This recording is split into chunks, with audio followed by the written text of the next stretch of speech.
Hello everyone, I am नवीन कुमार। और एक company है जो कि एक ऐसा प्रोडक्ट बनाती है जो कि हम लोग जैसे कैंडीज़ वगैरह खाते हैं तो उसमें हमें जैसे ऑरेंज का स्वाद आता है, मिंट का स्वाद आता है, या फिर हम कोई डियो लगा रहे होते हैं या फिर कोई जो खाना खा रहे होते हैं तो उसमें जो ऑरेंज का स्वाद आता है, मिंट का जो फ्लेवर आता है, स्वाद आता है या फिर सुगंध आती है, उस टाइप का जो ऑयल है वो जो सुगंध या फिर स्वाद जो पैदा करता है वो ऑयल बनाने का काम करती है, जो कि अलग अलग इंडस्ट्रीज के अंदर में आज के दिन काम में आता है, चाहे वो फूड इंडस्ट्री हो, चाहे वो फ्रेग्रेंस इंडस्ट्री हो। ये प्रोडक्ट बनाने वाली एक कंपनी जो कि जिसका नाम है जेम एरोमेटिक्स, इस कंपनी का आईपीओ खुलने वाला है 19 से 21 अगस्त के बीच में। यहाँ पर देखने को मिलता है कि यहाँ पर कंपनी जो टोटल अपनी वैल्यू लगा रही है, अपर बैंड जो प्राइस की जो शेयर की वैल्यू लगा रही है आईपीओ में, वो 325 का अपर बैंड लगा रही है और 451 करोड़ रुपए उठाने का ट्राई कर रही है। यहाँ पर 55% ही मालिकाना हक प्रमोटर्स का आफ्टर दी आईपीओ रह जाने वाला, और पूरी जो कंपनी की वैल्यू लगाई जा रही है वो 1700 करोड़ के आसपास में लगाई जा रही है।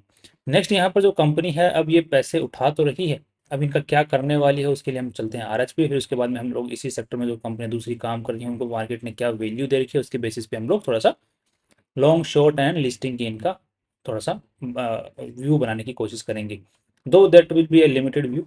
यहाँ पर देखने मिल रहा है कि ये जो प्रमोटर्स हैं ये अपना स्टेक बेच रहे हैं, और ये जो एक शेयर होल्डर है जो 2019 के अंदर में इस कंपनी में इन्वेस्टमेंट किया था उसके बाद में, और जिन्होंने 38 रुपए के ऊपर में इन्वेस्टमेंट किया था, और आज के दिन जो पैसा वो ये जो निकाल रहे हैं वो लगभग 325 करोड़ रुपए के ऊपर में निकाले, दैट मीन्स 9 टाइम्स इन्होंने पैसा कर लिया है ऑलरेडी पिछले 5-6 सालों के अंदर में। That's great. तो ये भी अपना स्टेक 21 लाख शेयर्स यहाँ पर बेचते हुए दिख रहे हैं। नेक्स्ट, यहाँ पे जो पैसे उठा रहे हैं उनमें क्या करने वाली है, तो यहाँ पे देखने को मिल रहा है कि कंपनी अपना एक तो लोन चुकाने वाली है, ठीक है, एंड खुद का लोन तो चुका ही रही है, अपनी एक सब्सिडरी है उसका भी लोन यहाँ पर चुकाती हुई दिख रही है। तो मेनली जो है लोन पर्पसेस के लिए काम में लिया जाएगा। That's good, that's very very good. यहाँ पर विपुल पारेख जी हैं, वो इस कंपनी को जो है आज के दिन चला रहे हैं, उन्हीं की इस कंपनी में चल रही है, मेनली मैनेजमेंट को वही मतलब देख रहे हैं कंपनी को एंड एवरीथिंग। कंपनी पे कोई केस वगैरह आज के दिन चलता हुआ नहीं दिख रहा है। कंटिजेंट लाइबिलिटी भी कुछ खास देखने को नहीं मिल रही है, 58 करोड़ रुपए तक की मिल रही है, जिसमें कि टैक्स या फिर जो गवर्नमेंट के जो जो पैसा है वो यहाँ पर गवर्नमेंट के पास पैसा जा सकता है, यू नो, किसी न किसी तरीके से, कस्टम हो चाहे जीएसटी हो चाहे इनकम टैक्स हो एंड एवरीथिंग, वो थोड़े से केसेस चल रहे हैं जिसमें कंपनी हार जाएगी तो पैसे चले जाएंगे। कंपनी की जो शुरुआत है 97 के अंदर में हो गई थी, उसके बाद में इन्होंने ये सब माइलस्टोन्स वगैरह हैं ये अचीव किए हैं, जिनको आप लोग देख सकते हैं कि कब कौन से पर्टिकुलर फ्लेवर या ऑयल का इन्होंने काम या प्रोडक्शन स्टार्ट किया। 2019 में इन्होंने इन्वेस्टमेंट लिया था डोटेरा एंटरप्राइजेस, राइट। तो आप इनके माइलस्टोन्स को आराम से पढ़ सकते हैं पॉज करके, और यहाँ पर देखने वाला कंपनी की आज के दिन कोई होल्डिंग कंपनी देखने को नहीं मिलती है, जॉइंट वेंचर भी देखने को नहीं मिलता है, एसोसिएट कंपनीज भी देखने को नहीं मिलती हैं, जो ये सब्सिडरी जरूर इनके पास में है। नेक्स्ट, यहाँ पर देखने को मिला विपुल पारेख जी जो है वो 64 ईयर्स के अब तक हो चुके हैं, तो अच्छी खासी इनके पास में एक्सपीरियंस भी देखने को मिलता है इस पर्टिकुलर सेक्टर का। That's very great. एंड यहाँ पर जो आज के दिन जो विपुल पारेख जी हैं लगभग जो सैलरी उठा रहे हैं वो कितनी उठा रहे हैं, तो यहाँ पर देखने को मिल रहा है क्योंकि यहाँ पे तो ओके, सो ये प्रॉफिट के ऊपर में मार्जिन ले रहे हैं, दैट्स ग्रेट। तो एज स्टेटेड ओवर हियर ये लगभग 2.5% तक का नेट प्रॉफिट, अगर कंपनी जितना भी नेट प्रॉफिट कमाती है उसका 2.5% तक का सैलरी ले सकते हैं, इनके पास में ऑप्शन अवेलेबल है। इसके अलावा दूसरे भी ऑप्शन जो whole whole time director and CFO वगैरह हैं वो भी इसी टाइप का पैटर्न के अंदर में सैलरी ले सकते हैं, ऐसा इनके जो बोर्ड है उन्होंने प्रपोजल दिया हुआ है, मतलब प्रपोजल पास किया हुआ है, दैट्स अगेन ओके। मतलब डायरेक्ट कुछ ऐसा फिक्स इन्होंने नहीं ले रहे हैं, प्रॉफिट पे लिंक्ड है इनका सब कुछ। नेक्स्ट, यहाँ पर इंटेलेक्चुअल जो प्रॉपर्टी है उसको अगर हम लोग यहाँ पर ध्यान में देते हैं तो ये कुछ जो सॉरी ये जो लोगो जो नाम है उसको इन्होंने रजिस्टर करवा रखा है। नेक्स्ट, यहाँ पर ये जो कुछ प्रॉपर्टीज हैं ये इनके पास में आज के दिन कुछ ओन्ड है, कुछ लीज के ऊपर में है, एंड या this is all we can see over here, right. Next, यहाँ पर आज के दिन जो टोटल 295 एम्प्लॉइज काम कर रहे हैं परमानेंट बेसिस के ऊपर में, और 15 सॉरी 280 परमानेंट है और 15 कॉन्ट्रेक्चुअल बेसिस पे एम्प्लॉइज काम कर रहे हैं, मेनली जो है वो मैन्युफैक्चरिंग दैट मीन्स की लेबर काम कर रही है। नेक्स्ट, यहाँ पर कंपनी का जो माल प्रोक्योर करती है आज के दिन वो डोमेस्टिक मतलब इंडिया से ही प्रोक्योर करती है, पहले भी इंडिया से ही प्रोक्योर कर रही थी और अभी भी इंडिया से प्रोक्योर करती है, और बाकी बाहर से भी यहाँ पर मंगवाती हुई नजर आ रही है। That's again okay. अब यहाँ पे जो सबसे ज्यादा कंपनी का माल बिक रहा है वो कौन सा फ्लेवर है वो बिक रहा है, तो यहाँ पर मिंट फ्लेवर जो है, पुदीना फ्लेवर वो सबसे ज़्यादा जो प्रोडक्ट है, जो ऑयल है वो बिक रहा है उसके, या फिर जो पुदीने के जो डेरिवेटिव्स हैं, अलग अलग जो दूसरे पार्ट्स बनते हैं उसमें निकल के आते हैं, वो यहाँ पर बिकते हुए नजर आते हैं सबसे ज़्यादा। उसके अलावा क्लो लौंग के जो डेरिवेटिव्स हैं वो भी यहाँ पर बिकते हुए नजर आ रहे हैं, और फिनॉल, ठीक है। और यहाँ पर अभी जो कंपनी है, अभी एक और नया फ्लेवर भी स्टार्ट करने वाली है। यहाँ पे यूजुअली जो सबसे ज़्यादा फेमस जो फ्लेवर्स होते हैं वो चार होते हैं। एक तो होता है ऑरेंज फ्लेवर, जो सबसे ज़्यादा हम लोग देखते हैं। Mint flavour is very famous, one is eucalyptus eucalyptus flavor, and one more flavor is there. I think that's clove flavor. So ये चार फ्लेवर सबसे ज्यादा भयंकर डिमांड में रहते हैं, सबसे ज्यादा बिकते हैं मेजर फ्लेवर्स, जिनमें से ये तीन फ्लेवर्स बनाती है आज के दिन, एक फ्लेवर नहीं बनाती, दैट इज ऑरेंज फ्लेवर। वो भी बहुत भयंकर डिमांड में रहता है, आपने देखा होगा ऑरेंज का मतलब लोग पागल। नेक्स्ट यहाँ पर इनकी जो आज के दिन फैसिलिटीज़ वो है, मैन्युफैक्चरिंग फैसिलिटीज़, वो यहाँ पर देखने को मिल रही हैं कि तीन चार जगह के ऊपर में, तीन जगहों पे हमें देखने को मिलती हैं, मेनली दो स्टेट्स के अंदर में।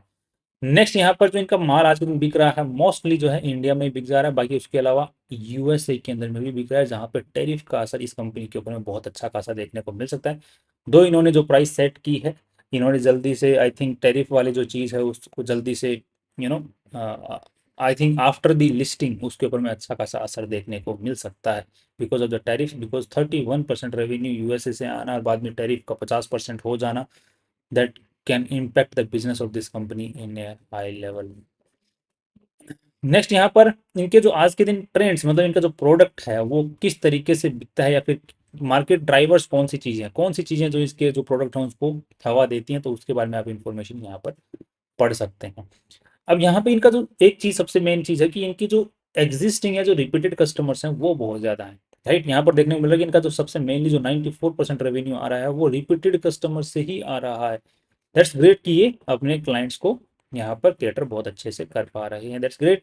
56% रेवेन्यू है वो ही टॉप 10 क्लाइंट से आ रहा है, दैट्स अगेन गुड, बिकॉज यहाँ पर पिछले सालों के अगर मुकाबले देखते हैं तो 65% आया 2023 में, अभी 56 यार, दैट मीन्स ये 9% की घटत हुई है। दैट मीन्स की that is good, because in dependency on you know small number of customers is, मतलब जितनी कम हो उतनी अच्छी बात है, राइट। तो अब मान के चलो एक कस्टमर जो बड़ा ऑर्डर प्लेस करता है वो निकल गया, वो चला गया गुस्से के अंदर में चला गया, चाहे किसी भी रीजन की वजह से चला गया, तो बिजनेस की तो बैंड बच गई। तो यहाँ पर वो जो चीज़ है वो देखने को मिलने के चांसेस कम है। सो जितना जैसे जैसे टाइम बीतता जाए वैसे वैसे डिपेंडेंसी और लिमिटेड नंबर ऑफ कस्टमर्स घटते रहनी चाहिए, that's a good sign of the business. But यहाँ पर ध्यान रखिए कि जो रिपीटेड कस्टमर्स हैं या फिर जो जो रुके हुए कस्टमर्स हैं उनकी जो नंबर्स हैं वो भी बढ़ता रहने चाहिए, तो वो दोनों ही ऑप्शन यहाँ पर देखने को मिल रहे हैं, that's again good, right. Next यहाँ पर आज के दिन जो इनकी सेल आ रही है वो मेनली 47% डोमेस्टिक और 50% के आसपास में जो है एक्सपोर्ट से आ रही है, दैट्स ह्यूज नंबर। मेनली जो 30% वो यूएसए से आ रही है, तो वो थोड़ा सा यहाँ पर देखने को मिल रहा है, थोड़ा गड़बड़ वाला काम, राइट। नेक्स्ट अब देख लेते हैं कि इनकी जो बैलेंस शीट है वो क्या बोल रही है, कितना पैसा इस कंपनी में लगा हुआ है, कितनी वैल्यू यहाँ पे ज़्यादा लगाई गई है, कम लगाई गई है, एंड एवरीथिंग। तो यहाँ पर टोटल मिला के 534 करोड़ रुपीज़ इस पूरी कंपनी में लगे हुए हैं, जिसमें से इन्वेस्टर्स का जो पैसा लगा हुआ वो 283 करोड़ रुपीज़ लगे हुए हैं। That's debt to equity ratio before the IPO is good, that's not bad. And यहाँ पर कंपनी का जो रेवेन्यू है वो पिछले 3 सालों के अंदर में यहाँ पर 424 crore, 452 crore and 503 crore, that means कि यहाँ पर रेवेन्यू जो है हर साल अच्छा खासा इंक्रीज होता हुआ दिख रहा है। नोट दैट काइंड ऑफ अच्छा खासा, बिकॉज यहाँ पर इससे पहले जो है 5% का इंक्रीज देखने को मिला था, इस साल जो है 10% के आसपास का इंक्रीज देखने को मिला रेवेन्यू के अंदर में। नेक्स्ट यहाँ पर जो नेट प्रॉफिट्स कंपनी निकाल ले पा रही है, दैट इज यहाँ पर 41 करोड़, यहाँ पर 51 करोड़, तो नेट प्रॉफिट्स के अंदर 25% की उछाल हुई, फिर यहाँ पर 53 करोड़ हो गए 51 करोड़ से, तो यहाँ पर कुछ ज़्यादा खास उछाल देखने को नहीं मिली है, लगभग 5% के आसपास उछाल देखने को मिली है। So net profits is still company ठीक ठाक निकाल ले पा रही है, रेवेन्यू में अच्छा खासा इंक्रीज आया है इस साल, बट कंपनी का नेट प्रॉफिट्स में इंक्रीज नहीं आया है। उसके पीछे जो मेन चीज़ें हैं वो ये वाली है कि कंपनी ने माल जो है सस्ते में निकाला है, ऐसा नज़र आ रहा है। जो रेट है अपनी वो कम की है। अब हो सकता है कि वो रेवेन्यू को अच्छा खासा इंक्रीज दिखाने के लिए, क्योंकि आईपीओ ईयर है, कि थोड़ा सा यार दबदबा बनाया जाए, थोड़ा सा रेट कम करो ताकि रेवेन्यू निकले। नेट प्रॉफिट का तो चलो संभाल भी लेंगे कि कुछ ना कुछ रीज़न लगा के दिखा छुपा देंगे। तो यहाँ पर जो है नेट प्रॉफिट जो है 53 करोड़ ही कमा पाई है। नेक्स्ट यहाँ पर जो कंपनी कैश कमा पा रही है या फिर जो अटक जा रहा है पैसा, तो यहाँ पर देखने को मिला कि cash generated from operating activities is minus. That means कि कंपनी का जो है कैश जो है अटक जा रहा है। अब कहाँ अटक रहा है, तो ट्रेड रिसीवेबल्स में अटक रहा है। दैट कि कंपनी का माल बिकने के बाद में पैसा नहीं आ रहा है। दैट मीन्स कि इन्होंने जो आईपीओ ईयर के अंदर में अपने आप को सेल को पुश करने का कोशिश किया है, ज़बरदस्ती बेचने का कोशिश किया, जिसकी वजह से पैसा जो है उधारी में अटक गया है। तो जिसकी वजह से कंपनी का कैश फ्लो नेगेटिव हो गया 24 करोड़ रुपए। तो ये थोड़ा सा नेगेटिव साइन है यहाँ पर। कंपनी आज के दिन आज तक कोई भी डिविडेंड इन्होंने पिछले 3 साल के अंदर में नहीं दिया है। एज ऑफ दिस डेटा कोई डिविडेंड वगैरह इन्होंने पे नहीं किया है। अब थोड़ा सा हम इनको कंपेयर करके देख लेते हैं, थोड़ा सा पी और पीबी रेशियो निकाल लेते हैं। तो यहाँ पर देखने को मिल रहा है 53 करोड़ रुपीज़ के हिसाब से। सो 50 crore, 1700 crore, 50 plus divided by 1700, तो यहाँ पे लगभग 34 का पी रेशियो निकल के आता है। जिसको अगर हम लोग कंपेयर करते हैं तो इसका जो है क्लीन साइंस टेक्नोलॉजीज का आ रहा है 42 का पी रेशियो, इसका आ रहा है 45 का पी रेशियो, इसका आ रहा है कैमलिन इसका 103 का। बट ये क्या है, कैमलिन वगैरह तो उसके दूसरे प्रोडक्ट्स में भी मतलब फैली हुई है। एस एच केलकर 23 का पी रेशियो, इसका 45 का, and this one is okay. ये अलग से मैं रिसर्च कर रहा था इस पर। तो यहाँ पर जो मेनली जो कंपनी है उनका जो पी रेशियो निकल के आ रहा है वो 40 के आसपास में निकल रहा है। ये कंपनी ने अपना 34 के आसपास में लगाया है। That's again fine fine. Next यहाँ पर एक चीज़ और देख लेते हैं कि कंपनी जो ये जिनका पी रेशियो मार्केट ने जिनको 42 के पी रेशियो के ऊपर में वैल्यू दे रखी है, उनकी जो ग्रोथ है वो क्या अच्छी है। तो यहाँ पर देखने को मिल रहा है कि उनकी जो ग्रोथ है वो बहुत ही भयंकर हुई है इस साल पिछले साल के मुकाबले। इस साल का अगर प्रीवियस स्पेशलिटी इस पर्टिकुलर केमिकल वाली कंपनी को देखते हैं तो यहाँ पर देखने को मिल रहा है इसकी भी ग्रोथ बहुत ही भयंकर हुई है। That's again good. तो मार्केट में वैल्यू दे रखी है। दूसरी ये वाली company S H calculate company, इसको मार्केट ने क्या वैल्यू क्यों दे रखी है इतनी वैल्यू, तो यहाँ पर देखने को मिल रहा है इसमें भी ग्रोथ देखने को मिली है, जबकि इसको मार्केट ने इतनी वैल्यू दे भी नहीं रखी है। स्टिल इसकी ग्रोथ अच्छी खासी देखने को मिल रही है। इसको देख लेते हैं एक बार, एंड दिस वन इज, इसमें भी ठीक ठाक ग्रोथ देखने को मिली है लगभग 15% के आसपास में।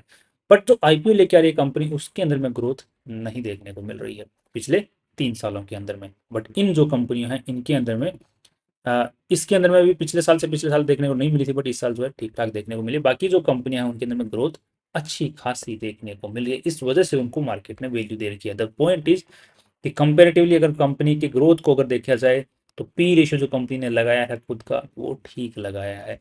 ज़्यादा कुछ क्रीम वहां पर छोड़ी नहीं है अगर ग्रोथ वाले परस्पेक्टिव को हम लोग अगर कंसिडर करते हैं तो। दूसरा अगर पीवी रेशियो के हिसाब से भी वैल्यू देख लेते हैं तो यहाँ पर 283 करोड़ रुपीज, 280 और यहाँ पर देखने को मिल रहा है कि कंपनी के पास में जा रहे हैं 175 करोड़ ही। ध्यान रखना कि 450 करोड़ रुपए कंपनी उठा रही है, जिसमें से 175 ही कंपनी के पास में जा रहे हैं। बाकी majority of shares, majority of जो पैसा है वो या तो प्रमोटर्स की जेब में जा रहा है या जो पहले के इन्वेस्टर्स हैं उनकी जेब में जा रहा है। कंपनी के पास में पैसा नहीं जा रहा है। राइट, तो ये भी एक काफ़ी बड़ा नेगेटिव पॉइंट है। यहाँ पे 175 करोड़, तो यहाँ पर 200 लगभग 150 करोड़ मान लो, तो लगभग ये निकल आता है कि 380, 430, 430 करोड़ के आसपास का यहाँ पर जो है वो हो जाएगा। तो पीवी रेशियो निकल के आता है 3.5 के आसपास में निकल के आता है। जिसको अगर हम लोग कंपेयर करते हैं यहाँ पर पीवी रेशियो को, तो ये निकल के आ रहा है 8.61, इसका निकल के आ रहा है 8.68, 4, 5, 2.37 and finally this one is 1.65।